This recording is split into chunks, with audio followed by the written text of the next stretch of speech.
Hi guys, நான் உங்கள் நிலா. இன்றைக்கி ஒரு சின்ன கதை சொல்லட்டுமா? ஒரு ஊரில் மாதவன் சொல்லிட்டு ஒருத்தர் இருந்தார். ஒரு ஃபினான்ஸ் கம்பெனி வச்சு நடத்திட்டு இருந்தார். அவர் கம்பெனியில் ஒரு மேனேஜர் போஸ்டிங் காலியாக இருந்தது. மேனேஜிங் போஸ்டிங்க்கு வெளியிலிருந்து ஒரு நபரை எடுக்கிறதுக்கு பதிலாக இங்கே இருக்கிறவங்களே திறமையானவங்களை நம்ம எடுத்துக்கலான்னு சொல்லிட்டு ஒரு ஐடியா பண்ணார். நிறைய சோதனைகள்லாம் வச்சு கடைசியில் ஒரு 8 பேர் மட்டும் இந்த போஸ்டிங்க்கு தகுதியானவங்கன்னு சொல்லிட்டு தேர்ந்தெடுக்கப்பட்டாங்க. எல்லாருமே ரொம்ப திறமையானவங்க தான். அந்த 8 பேருமே ரொம்ப திறமையானவங்க தான். அதனால் மாதவனுக்கு ஒரே குழப்பமாக இருந்தது. என்ன பண்ணலாம், இதில் யாரை தேர்ந்தெடுக்கலான்னு அவருக்கு ஒரே குழப்பமாக இருந்தது. தன்னோட குழப்பத்தை தன் மனைவி கிட்ட சொன்னாங்க.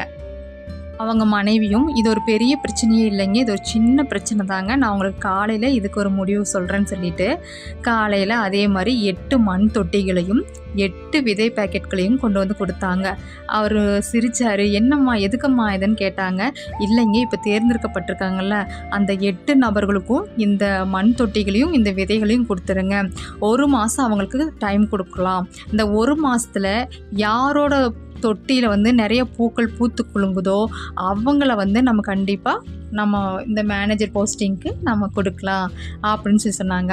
மாதவன் வந்து சிரிச்சார். என்னம்மா, இதெல்லாம் ஒரு போட்டியாம்மா அப்படின்னு சொல்லி கேட்டாங்க. எல்லா தோட்டத்துலேயும் பூக்கள் பூத்துருச்சுன்னா என்ன பண்ணுறதுன்னு கேட்டாங்க. இல்லை, நீங்கள் போய் கொடுங்க, 1 மாதம் தானே, வெயிட் பண்ணுங்க அப்படின்னு சொல்லிட்டு சொன்னார். மாதவனுக்கு ஒரு மாதிரியாக தான் இருந்தது. இருந்தாலும் சரி, தன் மனைவி சொன்னால் கரெக்டாக தான் இருக்குங்கிற நம்பிக்கையில் அந்த தொட்டிகளையும் விதைகளையும் கொண்டு போனார்.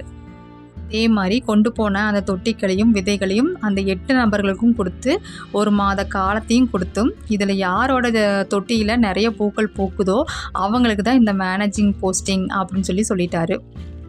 1 வாரம் ஆயிடுச்சுங்க. 1 வாரத்தில் பார்த்திங்கன்னா எல்லாத்தோட செடிகளும் கொஞ்சம் கொஞ்சம் முளைச்சிருந்தது. அப்போ வந்துட்டு ஒருத்தர் சொன்னார், நண்பா, உன்னோட செடி எப்படி இருக்குது, தினம் தண்ணியெல்லாம் ஊற்றுறையா அப்படின்னு கேட்டாங்க. அதுக்கு அந்த நபர் சொன்னார், ஆமாம்மா, நான் அதை கரெக்டாக ஃபாலோ பண்ணிட்டு தான் இருக்கேன், டெய்லி தண்ணி ஊற்றுறேன், டெய்லி பார்த்துக்கிறேன் அப்படின்னு சொன்னாங்க. அதில் ஒருத்தர் மட்டும் அமைதியாகவே இருந்தார். ஏன்னா அந்த 7 பேருமே சொன்னாங்க அவங்களோட செடிகள் வந்து நல்லா வளர்ந்துட்டுக்குன்னு சொன்னாங்க. ஆனால் ஒருத்தர் மட்டும் அமைதியாகவே இருந்தார். ஏன்னா அவர் போட்ட விதைகள் ஒன்றும் கூட முளைக்கவே இல்லை. மீண்டும் ஒரு 20 நாள் ஆயிடுச்சுங்க. அப்போ வந்து திருப்பி அவர் அந்த நண்பர்கள்லாம் பேசிட்டாங்க ஆஃபீஸில். நண்பன், உன்னோட செடி எப்படி இருக்குன்னு சொல்லி ஒருத்தர் கேட்குறாரு. என்னோடய செடி நல்லா வளர்ந்துருச்சு, மொட்டுக்கள் கூட வளர ஆரம்பிக்க போகுது அப்படின்னு சொல்லிட்டு.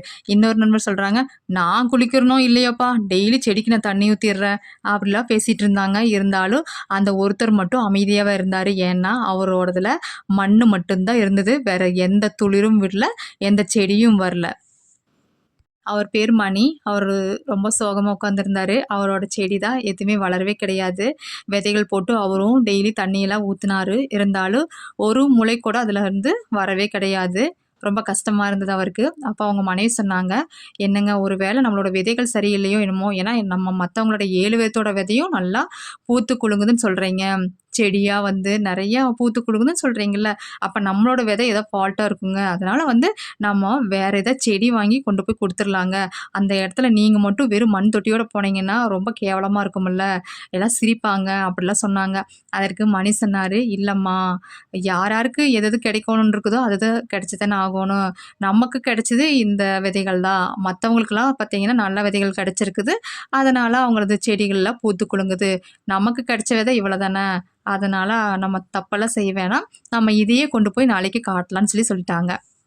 அடுத்த நாள் பார்த்திங்கன்னா ஆஃபீஸ்க்கு எல்லாருமே வந்து செடியோடு தான் வந்திருந்தாங்க. அந்த 7 பேருமே செடியோடு தான் வந்திருந்தாங்க. எல்லா செடிகளிலும் பார்த்திங்கன்னா அழகழகா பூக்கள் வந்து பூத்து குலுங்கிட்டு இருந்துச்சு. ஆனால் மணியோடது அது மட்டும் ஒரு துளி கூட வளரவே கிடையாது. எப்படி கொண்டு போனாரோ அப்படியே இருந்தது. ஏன்னா அவங்க கொடுத்த அத்தனை விதைகளும் பார்த்திங்கன்னா எந்தவித பயனும் இல்லாத விதைகள் தான் கொடுத்தாங்க. அதனால் நீங்கள் என்ன உரம் போட்டாலும் என்ன தண்ணி ஊற்றினாலும் அந்த விதையிலேருந்து எந்த துளிருமே வராது, அதுதான் உண்மை. ஆனால் மற்ற 7 பேர் என்ன பண்ணாங்கன்னா, துளிர் வரல, அதனால் 1 மாதத்துக்குள்ளே நம்ம அந்த செடியை கொண்டு போய் கொடுக்கணுங்கிறதுக்காக வேறு கடைகளில் போயிட்டு அவங்க வந்து விதைகளை வாங்கி 1 மாதம் அதை வளர்த்து கொண்டு வந்திருக்காங்க. மாதவன் சாரும் வந்தாரு. வந்து இப்ப நம்ம ஃபினான்ஸ் ஆஃபீஸ்க்கு வந்து புது மேனேஜர் பார்த்தீங்கன்னா, மிஸ்டர் மணி தான் அப்படின்னு சொன்னாங்க. அப்படி சொன்ன உடனே மத்த 7 பேர்த்துக்கும் ரொம்ப கோவமா இருந்தது. "அது எப்படி சொல்றீங்க? நீங்க தானே சொன்னீங்க, ஆ யாரோட செடிகள் வந்து நல்லா பூக்கள் பூத்து குலுங்குதோ, அவங்களுக்கு தான் இந்த போஸ்டிங்ன்னு சொல்லிட்டு, அப்புறம் ஏன் இப்ப பேச்ச மாத்தி பேசுறீங்க?" அப்படின்னு சொல்லி சொன்னாங்க.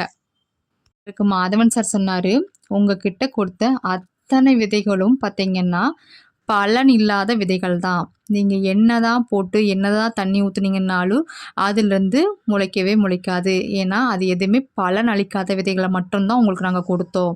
இதுல மணி மட்டுமே கரெக்ட்டா எந்த இதுவுமே இல்லாம, கரெக்ட்டா நாங்க எப்படி கொடுத்தோமோ, அப்படியே கொண்டு வந்திருக்கிறாரு. மத்த நீங்க எல்லாருமே பார்த்தீங்கன்னா, செடியா கொண்டு வந்திருக்கீங்க. எந்த ஒரு பலனுமே கொடுக்காத ஒரு விதையிலிருந்து எப்படிங்க செடி வந்துச்சு?" அப்படின்னு சொல்லி கேட்டாரு.